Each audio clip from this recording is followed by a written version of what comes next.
Marlène Schiappa, secrétaire d'État à l'égalité entre les femmes et les hommes et à la lutte contre l'homophobie, et Jérémy Pelletier, directeur des études à la Fondation Jean Jaurès, sont mes invités pour un livre événement laïcité.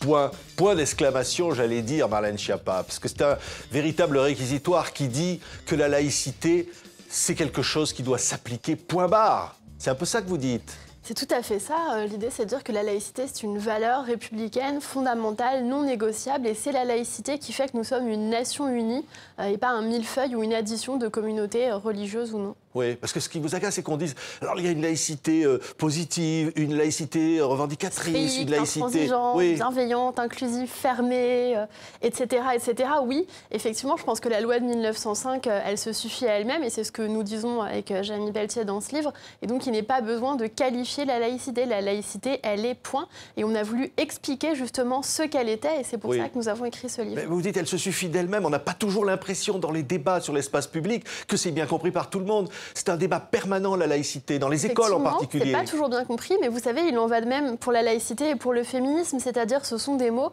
derrière lesquels chacun peut mettre ce qu'il ou elle a envie d'y mettre et de qualifier son propre engagement, sa propre interprétation. C'est pour ça que nous, on a voulu livrer ce texte dans ce livre Laïcité, point, qui soit une proposition de définition de la laïcité et qui démontre surtout pourquoi il est important de défendre et de faire vivre la laïcité au quotidien. Qu'est-ce qu'elle apporte finalement dans nos vies, dans notre pays, la laïcité. Mais alors, quand on voit par exemple dans l'actualité le maire Front National qui dit qu'il va servir du porc à tous les enfants parce qu'il dit je ne suis pas islamophobe et au fond il n'y a aucune raison de faire entrer le fait religieux dans les cantines, vous lui répondez quoi? Mais là on voit bien que c'est quelque chose qui n'a rien à voir avec la laïcité, c'est complètement dévoyé, c'est en fait quelqu'un qui veut mener une politique identitaire et qui veut mettre au banc de ses écoles les enfants musulmans et juifs, ou en tout cas au banc de ses cantines, et qui se sert de la laïcité comme d'un argument, mais ça n'a rien à voir pour moi avec la laïcité. Moi, vous savez, j'ai grandi à Belleville, il y a 30 ans, j'étais à l'école maternelle, et quand il y avait du porc, on servait aux enfants qui ne mangeaient pas de porc ou qui n'aimaient pas ça, 2 œufs durs, et ça posait pas tellement de problèmes. Oui,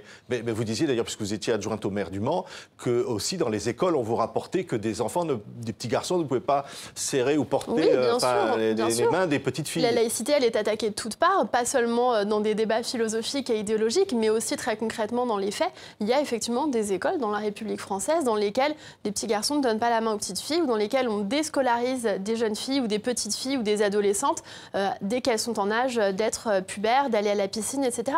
Et ça, c'est très préoccupant, et c'est pour cette raison que le ministre de l'Éducation nationale, Jean-Michel Blanquer, monte des unités laïcité et faits religieux qui ont vocation à intervenir dans les écoles à la demande. Oui, ça va marcher, ça, Jérémy Pelletier, ces unités laïcité, faits religieux dans les académies, parce qu'on a l'impression que les principales dans les collèges sont complètement perdues pour faire appliquer cette loi. Alors, en tout cas, ce qui est certain, c'est que j'ai l'impression qu'on est sorti d'une forme de déni sur ce qui se passait dans les écoles de la République française, dans un certain nombre d'écoles de la République française, et qu'on veut prendre à bras-le-corps ce sujet-là. Et effectivement, Jean-Michel Blanquer a constitué un comité des sages. J'ai vu un certain nombre de noms passer, comme Catherine Kienzler, Dominique Schnapper, Abdenour Bidar, des gens qui maîtrisent ce sujet et qui sont, un peu éloignés du terrain, disent certains. Oui, mais le principe, justement, c'est de définir finalement une ligne claire, des principes clairs, afin de les faire redescendre dans les différentes académies, si j'ai bien compris le fonctionnement de ce comité. Et je pense que c'est une bonne façon de répondre aux interrogations des professeurs dans les écoles. On en parle dans le livre. Effectivement, ce qui se passe dans un certain nombre d'écoles, c'est le malaise que peuvent avoir un certain nombre de professeurs quand on leur oppose face à un fait rationnel, face à un fait scientifique, des croyances ou un certain nombre d'éléments qui ne reposent pas sur du fait scientifique. On parle de la Terre plate dans le livre. Absolument, on parle des théories même parfois conclusives. Conspirationnistes, absolument. Oui. Et je crois que le principe de ce comité, c'est justement de faire redescendre des bonnes pratiques, ou en tout cas de donner des clés à des professeurs qui, comme vous le disiez très justement, se sentent parfois finalement un peu seuls face à ces revendications, lorsqu'il s'agit de revendications, mais face à ces discours et ces comportements. Oui, pourquoi? Parce qu'il y a une offensive du fait religieux dans les écoles. je ne sais pas s'il y a une offensive du fait religieux. En tout cas, il y a l'irruption, sans doute, pas que à l'école, dans un certain nombre de domaines de la société du fait religieux. Et il est important de donner un certain nombre de clés, principalement aux professeurs, pour répondre à cela. Parce que Marlène Schiappa, vous le dites, et dans ce livre, vous le confirmez, vous dites qu'il y a une hystérisation, finalement, du débat sur la laïcité. On entend des gens qui disent on est pour une laïcité libérale, d'autres pour une laïcité républicaine. Est-ce que, par exemple, on a le droit d'émettre des opinions religieuses sur l'espace public ?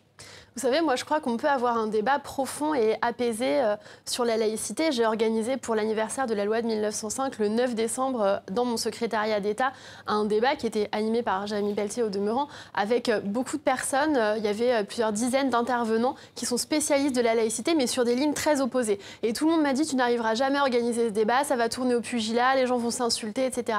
Pas du tout, c'était un débat de très haute tenue, profond, très intéressant, philosophique, politique, véritablement passionnant sur la laïcité. Moi, je ne crois pas qu'il y ait de position irréconciliable. Je pense que quand on débat, on arrive à des points de convergence et de consensus sur la laïcité autour de la loi de 1905 et de la vision d'Aristide Briand de la laïcité. Et le président de la République, Emmanuel Macron, certains ont dit qu'il craignait une sorte de radicalisation de la laïcité. Alors d'abord, ça sont des propos rapportés, donc je ne peux pas vous confirmer si le président l'a dit ou pas. Mais moi, ce que j'entends derrière cette expression, c'est le fait de rappeler que la laïcité, ça n'est pas l'athéisme forcé, ça n'est pas la lutte contre les religions. On ne veut pas de guerre de religion. Ce que nous voulons, c'est justement pouvoir vivre dans une nation qui soit unie, sans qu'on soit assigné à telle ou telle communauté religieuse, mais en préservant la liberté de conscience, donc aussi le droit de croire. C'est-à-dire qu'un citoyen, une citoyenne a le droit de croire à une religion, de pratiquer une religion sans se justifier et sans être inquiété pour cela. Oui, le climat est tendu. Alors on ne sait pas si c'est un lien, bien sûr, mais il y a une épicerie cachère qui a été brûlée à Créteil. Vous avez une réaction, Madame la Ministre, face à cela ? Moi, je n'ai pas de commentaire à faire parce que je n'ai pas d'informations fiables, donc je ne sais pas. Bien évidemment, si les faits sont avérés, c'est très grave. Il y a effectivement cette résurgence d'antisémitisme en France qui est absolument dramatique et qu'il faut combattre. Mais je n'ai pas d'informations particulières sur ce cas particulier. Les faits viennent d'être révélés. Oui, ça fait partie d'un débat qui va marquer la société française, au fond. Quel est l'enjeu, Jérémy Pelletier, de ce débat sur la laïcité ? Alors, l'enjeu principal, et je pense que c'est exactement l'objet du livre qu'on a coécrit, Marlène Schiappa et moi, sur le sujet, c'est la réappropriation par le grand public de ce qu'est la loi de 1905 et de ce qu'est vivre dans un régime laïque. Je pense qu'au cours des années précédentes, on a finalement beaucoup dit d'un côté la laïcité, rien que la laïcité est valeur cardinale, etc. C'est vrai et c'est fondamental, mais on n'a pas donné le contenu finalement de ce qu'est la laïcité, de ce qu'est vivre dans un régime laïque. On n'a pas donné le contenu très concret aux gens. Est-ce que c'est aujourd'hui ? Parce que là, vous nous parlez d'une loi de 1905, on en est très loin, on ne vit plus comme ça aujourd'hui. Non, mais on a... Est-ce qu'il fallait adapter finalement la laïcité ou est-ce que la loi de 1905 se suffit à elle-même ? La loi de 1905 se suffit à elle-même et c'est justement pour ça aussi qu'on a intitulé ce livre Laïcité, point. On n'est pas, dans ce livre-là, on ne fait pas de propositions pour amender, changer. On ne parle ni d'accommodement raisonnable, ni de changer ou de modifier ou de durcir la loi de 1905. Le sujet n'est pas là. Le sujet, c'est de rappeler ce qu'est la laïcité, ce qu'est vivre dans un régime laïque, parce que je pense qu'on n'a pas assez fait de pédagogie sur ce sujet-là. Et c'est impossible pour les gens de défendre finalement la laïcité si on ne leur donne pas les exemples concrets de pourquoi finalement la laïcité me permet d'être libre dans l'espace public, pourquoi ça me permet finalement de pouvoir critiquer librement telle religion, de pouvoir changer de religion si j'étais dans une religion différente auparavant, de pouvoir... C'est une liberté absolue finalement. D'ailleurs, vous citez des exemples de liberté totale, de liberté sexuelle, liberté de vie, liberté du droit à la différence. Ce qui est certain, c'est que la laïcité, effectivement, c'est pas qu'une somme d'interdits, et ça on le dit dans le livre, et je pense que c'est très important de le rappeler, et ça a sans doute peu été compris au cours des dernières années. C'est pas qu'une somme d'interdits, c'est évidemment la liberté, mais chose importante, ce n'est pas que la liberté de coexistence des religions entre elles, c'est avant tout la liberté de conscience, et la liberté de conscience, elle est prévue et elle est créée par la séparation des espaces. Effectivement, vous avez l'État qui est neutre d'un côté, les agents dans les services publics doivent être soumis à la neutralité religieuse. Dans l'espace civil, les gens sont libres d'exprimer leur religion comme ils le souhaitent.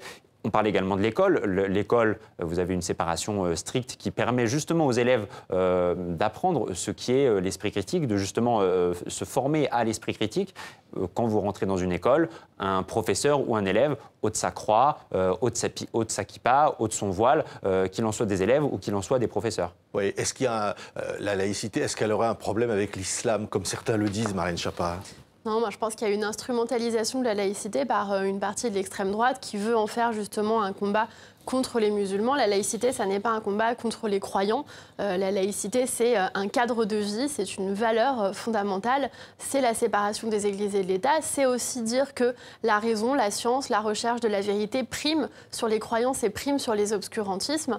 Et c'est ce que dit le DILCRA, le délégué interministériel à la lutte contre le racisme, l'antisémitisme et l'homophobie, Frédéric Potier, que nous citons dans ce livre. Il dit que lui, en tant que délégué interministériel à ces sujets, il peut financer, par exemple, les Gay Games, les Jeux Olympiques inclusif, ou financer une ligne d'écoute pour les jeunes LGBT ou les jeunes qui s'interrogent sur leur sexualité sans avoir au préalable à demander des autorisations religieuses parce qu'il y a une séparation des églises et de l'État dans notre pays. Oui, c'est une pédagogie. Qu'est-ce qu'il faut faire réellement, Marlène Schiappa? Oui, je pense qu'il faut... Dans les écoles, mais c'est aussi les parents. Parce qu'évidemment, Bien vous sûr. disiez, ces comportements d'enfants dans les cours de récréation, ça va au-delà. Oui, je pense qu'il faut effectivement faire de la pédagogie. C'est pour ça qu'on a écrit un livre qui soit court, intelligible et vraiment ancré dans des exemples du concret et du quotidien pour rappeler justement ce qu'est la laïcité. On pense avec Jérémy Pelletier que c'est pas suffisant de dire il faut défendre la laïcité. Encore faut-il qu'on nous explique ce qu'apporte la laïcité. Elle n'est pas, comme le disait Jérémy, une somme d'interdits. Elle est surtout une permission et une possibilité. Oui. Ben, elle est politique aussi, vous dites. La laïcité, c'est un engagement politique. C'est un principe politique, c'est un engagement C'est pas la politique. politique contre la religion, c'est la politique à côté de la religion. L'idée, c'est de dire les églises chez elles et l'État chez lui. Et c'est ce que demandait Aristide Briand, c'est ce que demandait Victor Hugo. Ce n'est pas de dire qu'on combat les croyances, c'est de dire qu'on met les croyances dans un espace à part de l'État en tout cas, et à part des pouvoirs publics. Oui, et pourtant on a l'impression que chacun a sa laïcité, son interprétation. On a la laïcité de Manuel Oui, mais après, Valls, c'est pas très on a grave. la Moi, je pense laïcité de... Quand on dit Oui. qu'il faut sortir des affrontements et des questions de personnes, la laïcité, ça peut pas. Le débat sur la laïcité, ça peut pas être juste une question. Est-ce que vous êtes d'accord ou pas avec Manuel Valls? C'est trop réducteur. On veut être sur quelque chose de plus profond et c'est pas grave si des gens sont en désaccord. Nous, on fait une proposition, on met sur la table des éléments pour contribuer au débat public. On dit voilà notre ligne sur la laïcité. Est-ce que vous voulez l'enrichir? Est-ce que vous êtes d'accord? Pas d'accord? On peut évoluer sur nos positions sur la laïcité. C'est pas très grave d'avoir des désaccords finalement. Au contraire, je pense qu'une société qui débat, c'est une société qui va bien, comme le disait Raphaël Enthoven, qu'on cite aussi dans ce livre. Oui, mais c'est aussi de dire, et à travers ce livre on le voit bien, que la laïcité peut être en danger, Jérémy Pelletier. Bien sûr que Il y a un vrai danger là. Il y a un vrai danger, il ne date pas d'hier, mais ce qu'on dit dans le livre, c'est qu'effectivement, la laïcité est attaquée de différentes façons et par deux endroits différents. Elle est attaquée d'une part par ceux qui veulent faire croire que l'abstention que doivent respecter, l'abstention religieuse que doivent respecter les agents publics, les dépositaires de l'autorité de l'État dans les services publics, par exemple les agents publics, devrait également être de mise dans l'espace civil.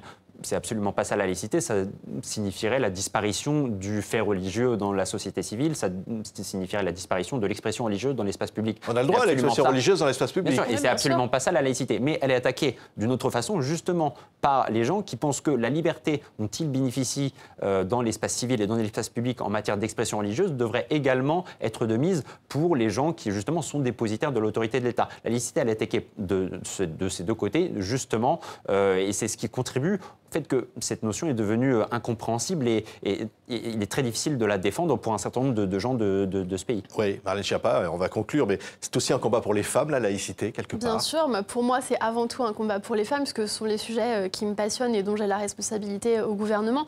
Effectivement, je pense qu'il y a des attaques contre les droits des femmes de la part d'un certain nombre d'obscurantismes. On voit des mutilations sexuelles qui sont pratiquées sur des jeunes filles ou des petites filles au nom de religion ou au nom de croyances non religieuses, mais obscurantistes. Et donc, il faut ramener de la raison et de la science dans ce débat. De la même manière, sur la contraception, sur l'accès à l'IVG, on voit que la plupart des entraves au droit à l'IVG sont faites par des obscurantistes ou par des radicaux religieux. Donc il est très important de rappeler que la laïcité protège les femmes et protège en tout cas l'exercice et l'application des droits des femmes. On n'a pas à demander des opinions religieuses avant de disposer du corps des femmes.